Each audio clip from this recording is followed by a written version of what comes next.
इंसानी फितरत है, जिसने खुशहाली देखी हो वो आरजू जरूर करता है कि काश कि आज मेरी माँ जिंदा होती। मैं 1997 में किबला रजा साकिब मुस्तफाई साहिब के पास तालीम हासिल करने के लिए आया, तो मेरी वालिदा ने मुझे बचपने में कहा कि बेटे मेरी आरजू है कि जिस तरह किबला हजरत मिंबर पे बैठ के लोगों को अल्लाह रसूल की बातें सुनाते हैं, मेरा बेटा भी लोगों को अल्लाह रसूल की बातें सुनाए। ये मेरा ख्वाब, मेरा सपना है और मैं ये देखना चाहती हूँ। लेकिन हुआ क्या कि 1999 में वो अल्लाह के पास चली गई। अल्लाह ने बड़ी इज्जतों से नवाजा है। पूरे पाकिस्तान में जाता हूँ और हजारों के इज्तिमाअत में मैंने खिताबात किए हैं, उलमा की मौजूदगी में, बड़े बड़े मशाइख की मौजूदगी में मैंने अल्लाह रसूल की बातें सुनाई हैं।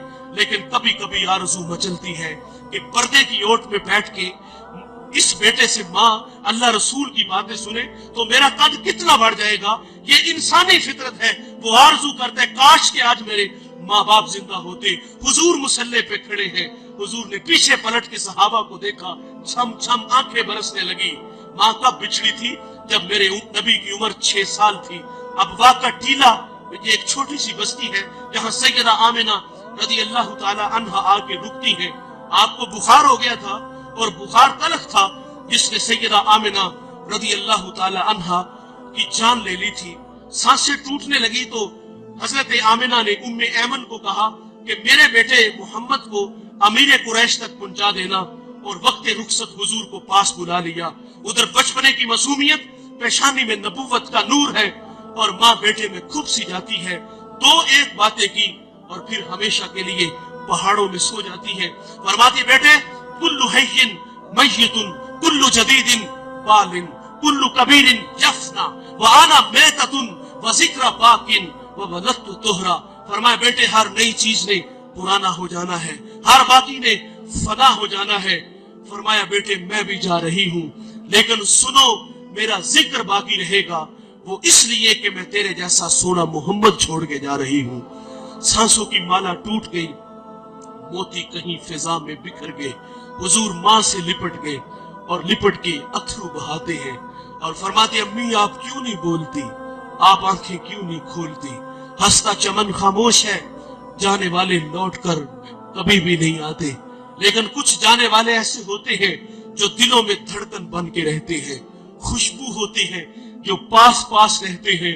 हुजूर माँ से लिपट के माँ की जुदाई में रोते हैं, फिर अपने नन्हे नन्हे हाथों से काले पत्थरों की कब्र बनाते हैं, उसमें आंसुओं का छिड़काव करते हैं। जहां तक माँ नजर आती रही पलट पलट के उन काले पत्थरों वाली कब्र को देखते हैं। मैंने हुजूर की माँ की कब्र की 2 दफा ज़ियारत की है। हम जब पहली दफा आपके मजार पे हाजिर हुए, ये मदीना से 350 किलोमीटर के फासले पर अबवा का टीला आता है। हम रात 1:45 बजे पहाड़ के नीचे थे तो माहौल बिल्कुल खामोश था, हवा का कहीं से कोई एक झोंका भी नहीं आया था। लेकिन जब सैयदा के कदमों में खड़े हुए तो यकीन जानो ऐसे लगता था कि अल्लाह ने जन्नत के 8 दरवाजे ही खोल दिए हों। जन्नत से ठंडी हवाएं आज भी सैयदा को सलाम करने आती है। हुजूर पलट पलट के उन काले पत्थरों वाली कब्र को देखते हैं और वापस लौट आते हैं। उम्मे ऐमन कहती मैं जब नीचे पहाड़ से उतरी तो पीछे पलट के देखा तो हुजूर मेरे साथ नहीं थे।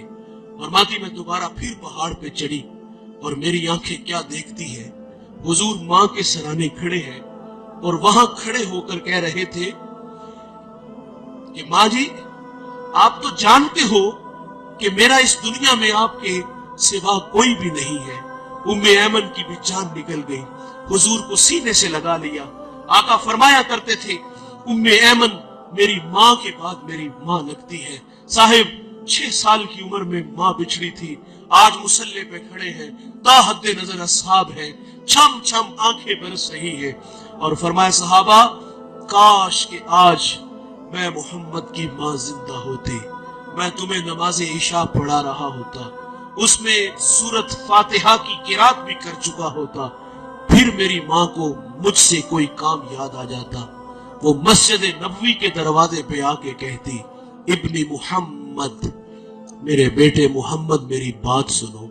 हुजूर फरमाते नमाज तोड़ के पहले माँ की बात को सुन। हुजूर ने अमलन हमें माँ की इज्जत करके बताया, तो साहिब इनकी कदर इनकी जिंदगी में करो। मैं एक जगह खिताब करने गया तो एक बूढ़ा میرے پاس آ کے بیٹھ گیا اور رونے لگے. مجھے کہتے مولوی صاحب منو ایک مسئلہ تے دسو جنہیں ماں ویکھی نہ ہوئے اودا کی بنے گا. کہیں بچپن میں ماں بچھڑ گئی, خدمت کا موقع نہ ملا, اور آج آرزو کر رہا ہے کاش ماں ہوتی تو ماں کی خدمت کرتا.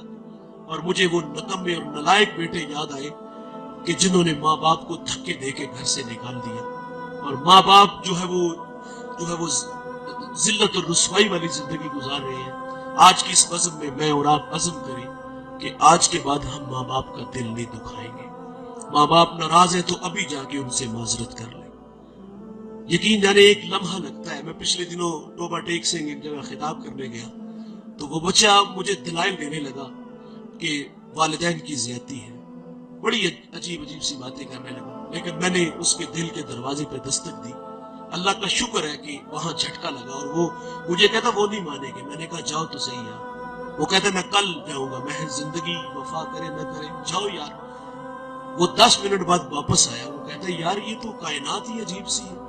میں بس جا کے ہاتھ باندھ کے کھڑا ہوا ہوں اور مجھے میرے باپ نے مجھے سینے سے لگا لیا. یہ بڑے کمال کے لوگ ہیں. ایک بار ملیں گے دوبارہ نہیں ملیں گے. اللہ تعالیٰ سے دعا ہے کہ اللہ ہمیں ان کی قدر کرنے کی توفیق